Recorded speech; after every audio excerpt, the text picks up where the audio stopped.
In our Lent reflections that have taken us up until this day, we have been opening an envelope every week, and the envelope for this week had in it a hope stone. Holy Week and Easter today, at the end of it, is the culmination of everything we have been hoping for. So, as we have stepped out into the wilderness, through the journey to the cross and beyond, we've done that, knowing that whatever pain is gone through during the week, that the ending is far better than we've ever imagined. This is the ultimate leaving the wilderness and finding life in all its fullness story. This story tells us that even if our walk in the wilderness is like a series of painful marathons, it will end and there is light ahead. There is hope for a better future. So this stone of hope is for you to hold on to. And if you don't have one, you might want to make your own one. Go and find a stone from outside and draw on it. Use permanent marker pens or paint. And just make a stone of hope and keep it with you as we step on in the next phase in our journey.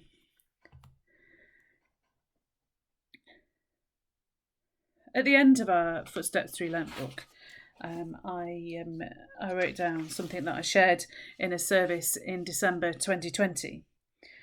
We shared on that day our hopes and dreams for the community. It was the last of our in-person services until Easter Sunday this year. We've got big dreams for the future. We've got big hopes, and we know with our resurrected Lord everything is possible. So as we keep walking ahead to better days, we keep dreaming, we keep praying, we keep hoping. In that service, I shared a dream, and I'm going to read it to you, and then I want you to pray into it. Pray into it for your community, pray into it for this community of New Addington. Go outside and pray into it. Ask God to transform this world. This is my dream. This is my hope.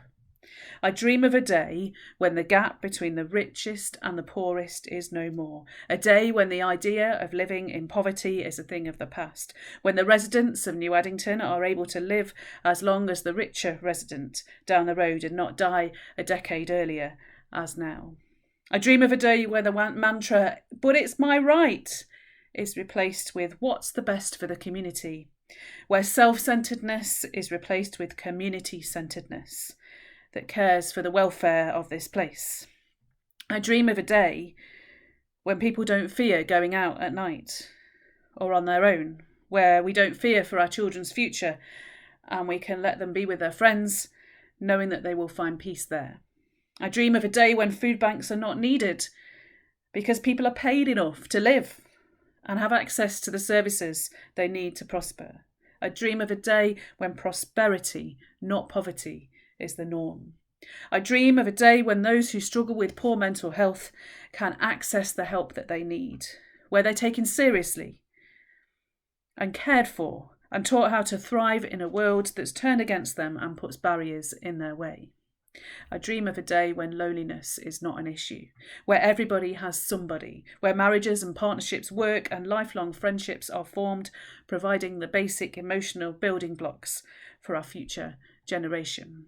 I dream of a day when the council has enough to do all it needs to do, and where us and them is no more, where the community is able to trust authority because authority is trustworthy, and where residents have a say. I dream of a day when our church, all the churches, are growing in size and depth of spirituality.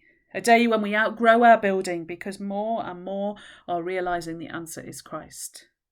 I dream of a day where the peace that we know is what drives the community, where we walk together, not defined by our different ways.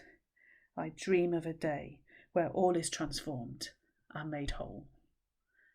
I give my dreams to God. Amen.